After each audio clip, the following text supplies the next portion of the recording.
Y de la cultura con grandes iniciativas como este Centro Hernandiano, pasamos a hablar ya de ciencia. Y como no puede ser de otra manera, con nuestro biotecnólogo, con el Sergio Escamilla Ruiz, que ya está aquí con nosotros. Hola, ¿qué tal? Bueno, hay que decir, biotecnólogo, doctorando en neurociencias, sí, y miembro de la Asociación Divulgativa Científica de Divulgación Científica de Alicante. Eso es. Bueno, Sergio, ya te hemos tenido anteriormente en el programa y en este día, bueno, venimos a hablar de un tema bastante interesante, ¿no? Y que siempre está en boca de todos, ¿no? La vida extraterrestre. Ya ves, en boca de todos desde siempre, ¿no? ¿Estamos solos en el universo? Es una de las grandes preguntas. Siempre nos lo planteamos, sí. Y bueno, pues quería empezar con un abordaje de la química, ¿Sí? Que creemos que puede tener la vida extraterrestre. Sí. La química hace referencia a los átomos básicos y los disolventes básicos. La química en la vida en la Tierra, en nuestra vida, está basada en carbono y agua. La bioquímica es más compleja, tiene muchas más cosas, pero la química básicamente es esa. Pues los científicos expertos en la posibilidad de vida extraterrestre, los astrobiólogos, creen que la vida extraterrestre también tiene que tener la misma química, carbono y agua. Y dirás, ¿y por qué no cualquier otro átomo de la tabla periódica? Fíjate si hay.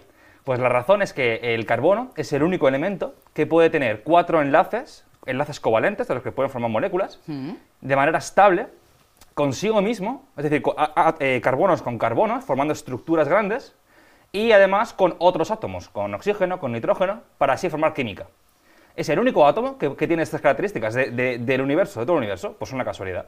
Si no existiese este átomo, pues probablemente no podría existir la vida, pero tenemos la suerte de que sí que existe. Así que el carbono prácticamente necesario, casi al 100% para la vida extraterrestre. Protagonista.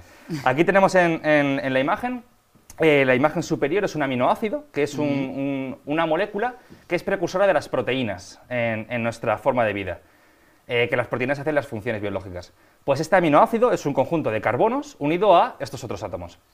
Pues, por ejemplo, este aminoácido lo encontramos en el polvo interestelar, en los asteroides, en los cometas. Luego, los ladrillos para la formación de nuestra vida están por el cosmos. Mira. Y el agua también es muy, muy importante, porque ese es lo que llamamos el disolvente universal. Es el disolvente, en estado líquido, claro, que permite un mayor número de reacciones químicas. Entonces, es más probable que la vida ocurra en el agua, porque es el disolvente que más química permite. Por esos dos motivos, creemos que la vida extraterrestre, cualquier forma de vida, es más probable que esté basada en carbono y agua. ¿Solamente estos átomos? No, solamente con carbono no puede haber vida. La vida en la Tierra está compuesta de estos 6 átomos, CHOMS, carbono, hidrógeno, oxígeno, nitrógeno, fósforo y azufre. Pero la vida extraterrestre tiene que estar basada en estos mismos átomos. Pues los expertos creen que carbono, hidrógeno, oxígeno y nitrógeno son obligatorios, porque no puede existir una química compleja, heterogénea, sin ellos. Y el fósforo y el azufre, pues bueno, la vida en la Tierra sería imposible sin ellos, tal y como la conocemos, pero es posible que exista otra forma de vida totalmente distinta que no necesite de estos átomos.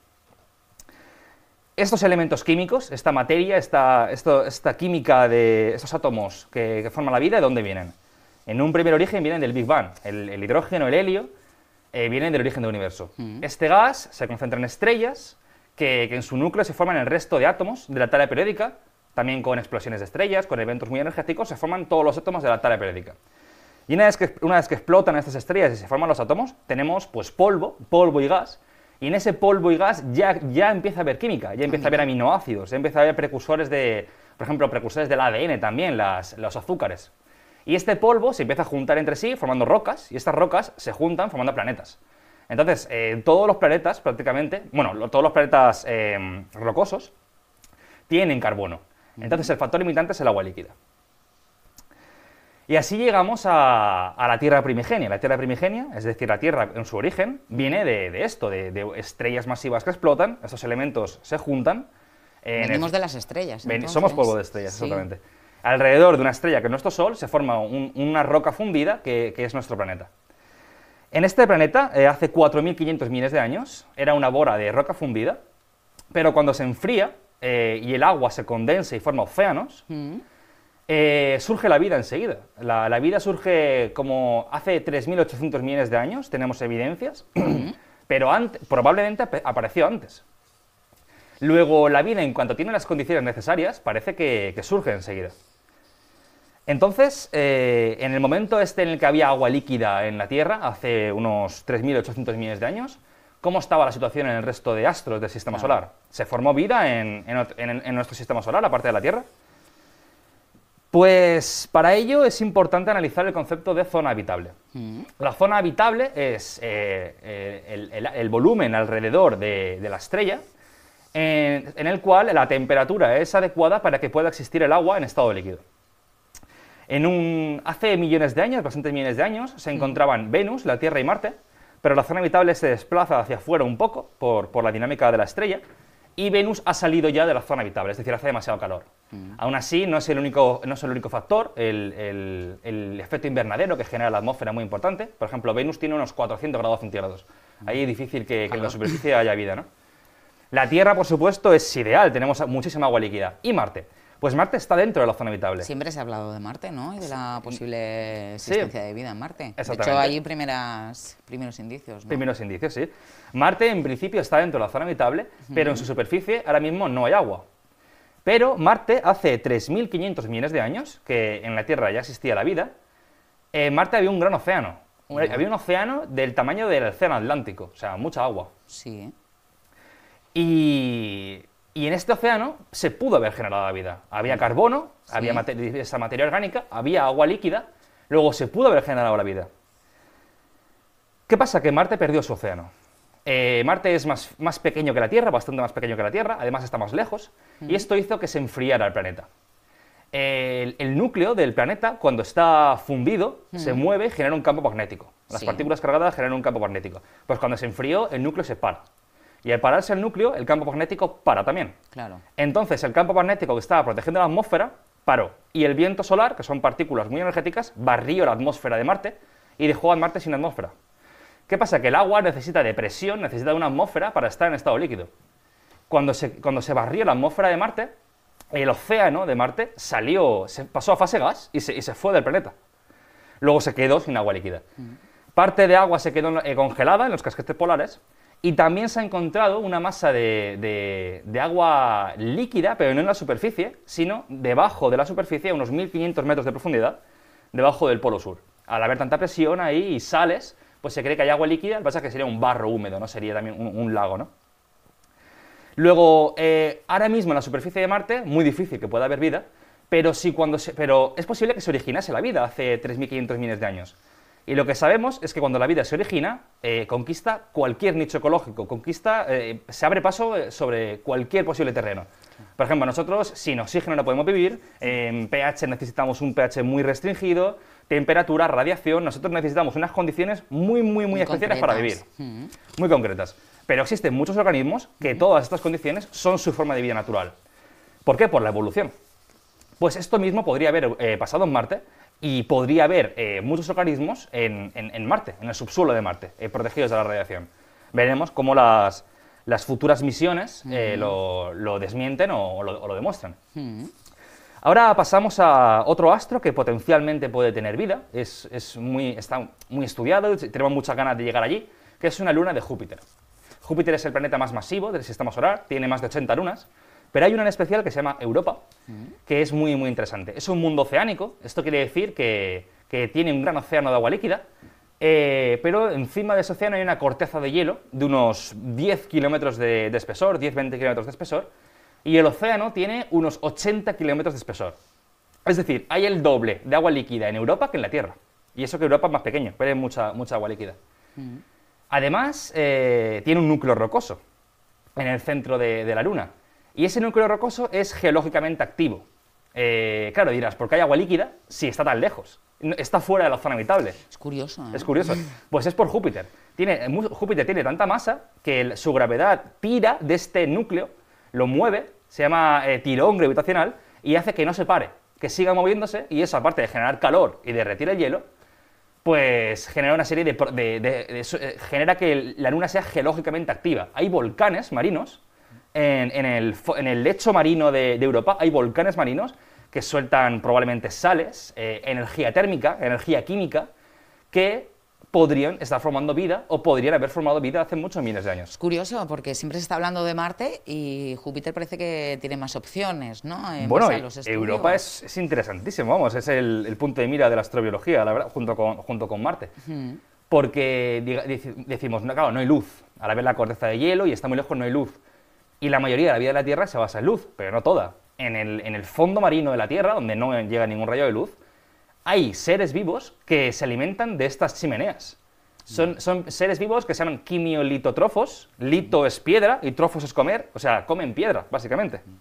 En vez de comer un bocadillo como nosotros, materia orgánica, comen piedra. O sea, son seres come piedras. Sí, pues estos mismos seres podrían haberse creado en Europa y podrían haber evolucionado y haber generado una serie de cadena trófica que sería interesantísimo poder estudiar. Además, si veis la imagen, hay como rayas de colores en la superficie. Esto es porque el hielo se quiebra por las fuerzas gravitacionales de Júpiter y el agua líquida sale a la superficie y se congela. Y eso que es de color marrón son sales, es sustancias del océano.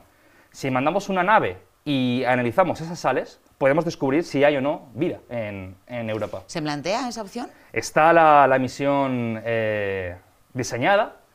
Ya cuando se haga, pues no sé exactamente, a lo mejor dentro de 20 años aproximadamente, no se sabe. Claro, hay que mandar una nave allí a menos 200 grados centígrados, todo automatizado, tiene que ser difícil, pero está en marcha. Son operaciones que se plantean y que están. Sí, hay una misión diseñada, veremos cuándo se hace. Pasamos a otro astro que es muy interesante, que es Titán, es una luna de Saturno. Ahora Saturno. Saturno está el doble de lejos que Júpiter del Sol, está muy muy lejos, hace mucho frío allí. Es curioso porque, perdón que te interrumpa, pero según nos vamos alejando, parece que hay más opciones de vida, ¿no? Sí. ¿No? Porque bueno, en lugar de estar más cerca parece que. Pero es curioso. Sí, siempre hablamos de planetas habitables, pero las lunas habitables parece que también son muy interesantes. Bien, pues Titán es una luna súper interesante porque parece casi un planeta. Tiene atmósfera y tiene una atmósfera muy densa. Es la única luna que tiene una atmósfera muy densa. De hecho, no puedes ver Saturno desde la superficie de Titán. Sería como un día de mucha niebla que no ves más allá de 10 metros. Pues así es Titán. Aterrizó una nave en Titán y hemos visto fotos, imágenes reales, y es que la atmósfera es demasiado densa. Pero la atmósfera no tiene oxígeno, no podríamos vivir en ella. Titán es súper interesante porque tiene lagos, tiene ríos, tiene lluvia, pero no de agua, de metano. El metano aquí es un gas, CH4, que se utiliza como combustible, es residuo de algunas bacterias, de metabolismo, en Titán no. Pero como hace tanto frío en Titán, el metano es líquido y genera como el ciclo hidrológico de la Tierra, que es que se evapora, llueve, ríos, lagos, océanos, pues lo mismo en Titán. Un paisaje curioso. Y además hay dunas, como las dunas del desierto, que son negras y están compuestas de materia orgánica, de compuestos orgánicos. Luego lo único que nos falta es agua líquida. Pero claro, hace mucho frío. Pero debajo de la superficie, debajo de la corteza, hay agua líquida, hay masas de agua líquida. Algunos expertos en la geología de Titán han propuesto mecanismos geológicos para que ese agua líquida subsuperficial entre en contacto con las dunas y esa materia orgánica, y que así a lo mejor se está generando vida ahora mismo en Titán. Mira. Es un escenario también muy interesante. Es curioso.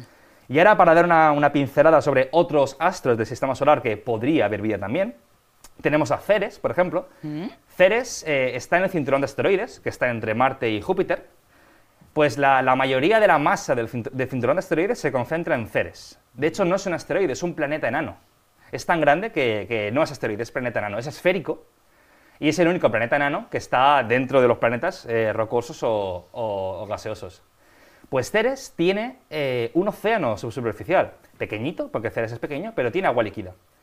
Así que, pues, ¿por qué no? Si tendría carbono y tiene agua líquida, podría tener vida. Otro caso interesante es Ganímedes, una luna de Júpiter, que es parecida a Europa, también tiene un océano subsuperficial. Lo que pasa es que probablemente no tiene estas líneas que evidencian sales, que evidencian ese dinamismo geológico, pero también es muy interesante. Hay agua líquida, hay carbono, podría haber vida. Y otro destino muy interesante es Encélado, es una luna de Saturno, y es una bola de hielo, igual que debajo hay un océano, pero tiene una característica, y es que hay geysers, eyecciones de agua que suben cientos de kilómetros en la atmósfera, y si nosotros pasamos una nave por ese geyser y analizamos ese vapor de agua, pues podemos ver si hay vida o no, podemos ver la química debajo de ese océano, y eso también es una misión que se ha planteado. Lo que pasa es que imagínate desde aquí, con un ordenador, mandar una nave y que pase justo por un geyser, me parece fascinante.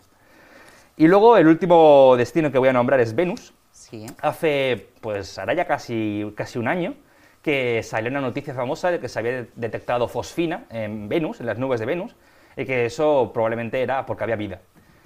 Se hizo muy famosa la noticia, pero ese estudio se retractó. Se vio que el estudio no era adecuado, los resultados no son a tener en cuenta, era un error. Sí. Sin embargo, sigue siendo muy interesante, se están haciendo otros estudios, porque es posible que pueda haber vida en las nubes de Venus.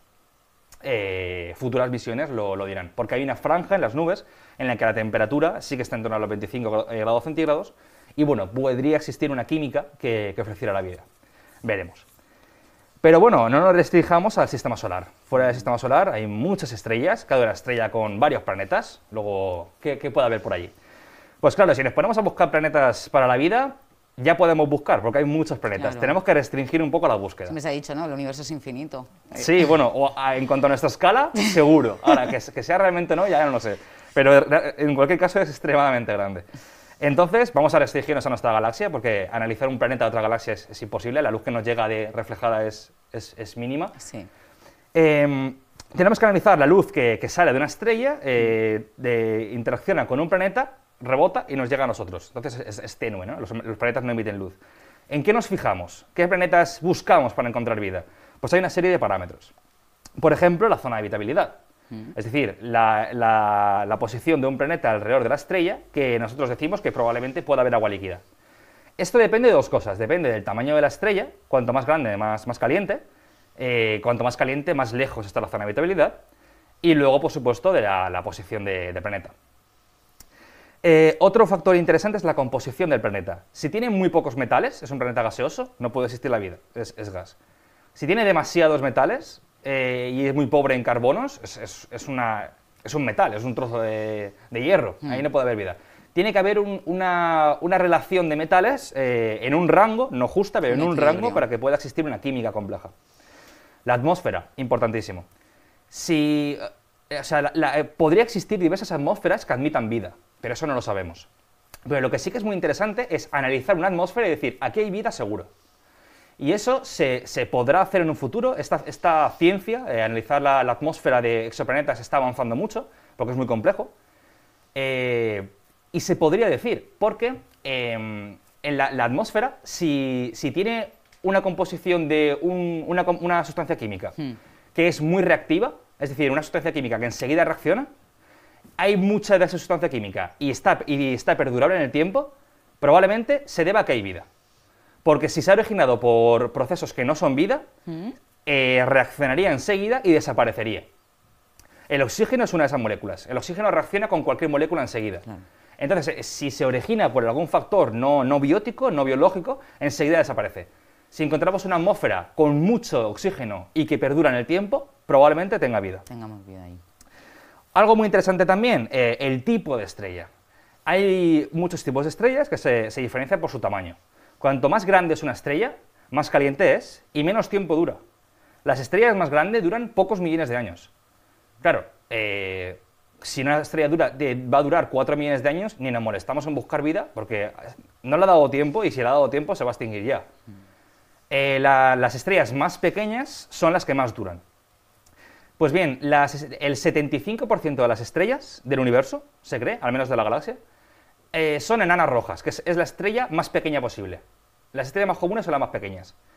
¿Qué pasa? Que estas estrellas enanas rojas emiten radiación electromagnética muy, muy energética que aniquilaría o haría muy difícil una vida estable en los planetas que están cerca.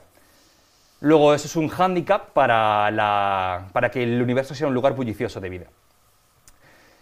Además, la zona habitable, la zona alrededor de una estrella donde hay agua líquida, alrededor de las enanas rojas, las estrellas más comunes, está muy cerca de la estrella. Al ser una estrella tan fría, tan pequeñita y tan fría, el agua líquida va a tener que estar muy cerca. El planeta, en la zona de temperatura, para que pueda haber agua líquida, está muy cerca. ¿Qué pasa? Que con estas radiaciones, pues más problema aún para degradar la vida. Aún así, se está investigando realmente y a ver si hay una heterogeneidad en estas fulguraciones de energía y a ver si realmente puede haber estrellas que sean compatibles con la vida. Probablemente sí, ¿no? Habrá una heterogeneidad. Estas y otras características se resumen con el índice de similitud con la Tierra o otro parámetro planeta potencialmente habitable.